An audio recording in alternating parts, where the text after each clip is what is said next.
আসসালামু আলাইকুম, কেমন আছেন সবাই? এখন আছি আমি সিরাজদি খান বাজারে। তো এখানে একটা কাপড়ের দোকানে আসলাম। আমার কিছু গেঞ্জির প্রয়োজন, কারণ প্রচণ্ড গরম পড়েছে, রাত্রে গেঞ্জি পরে শোবো, সেই কারণে নেওয়ার জন্য আসলাম। আর গেঞ্জিগুলো খুবই সফট ছিল, বাট দামে অনেক বেশি। আর ঢাকা যাওয়া যেহেতু হবে না, তাই এখান থেকে দুইটা গেঞ্জি নিয়ে নিলাম 350 টাকা দিয়ে। তারপরে চলে আসলাম আমার নানা ভাইয়ের দোকান। এটা আমার নানা ভাইয়ের দোকান। এখান থেকে আমি আমার ভাইস্তার জন্য কিছু গেঞ্জি নিয়েছি। এই যে আমার নানা ভাই। আর এই যে দেখেন কাপড়ের দোকান, এই দোকানে আসলে খুবই খুবই সুন্দর জামা কাপড় পাবেন।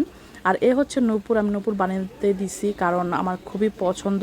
আর আমার এক ভরি ছিল, আর এখানে আরেক ভরি ভরে, মানে 2 ভরির উপরে আছে। 3300 টাকা নিয়েছে।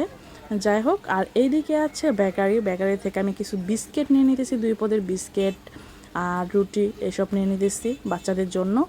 তারপরে আমি চলে গেলাম হলো তালের শ্বাসের জন্য। এই যে এখান থেকে আমি তালের শ্বাস নিতেছি, এক একটা আটি, মানে তালের শ্বাস 10 টাকা করে। তো আমি এখান থেকে 10টা নিয়ে নিতেছি। আর খুবই সুন্দর করে কাটতেছিল, আর বলতেছিল একজনে, মানে ছোটো ভাই হয়তো বলতেছে আপনি ভিডিও করতেছেন। আমি বললাম হ্যাঁ করতেছি, একটু ভালো লাগতেছে তাই করতেছি। তারপর কিছু বলিনি। তো এখান থেকে আমি তালের শ্বাস নিয়ে নিলাম। খুব খেতে ইচ্ছে করতেছিল, বাট দেখতে মনে হচ্ছে অনেক কচি, বাট কচি ছিল না।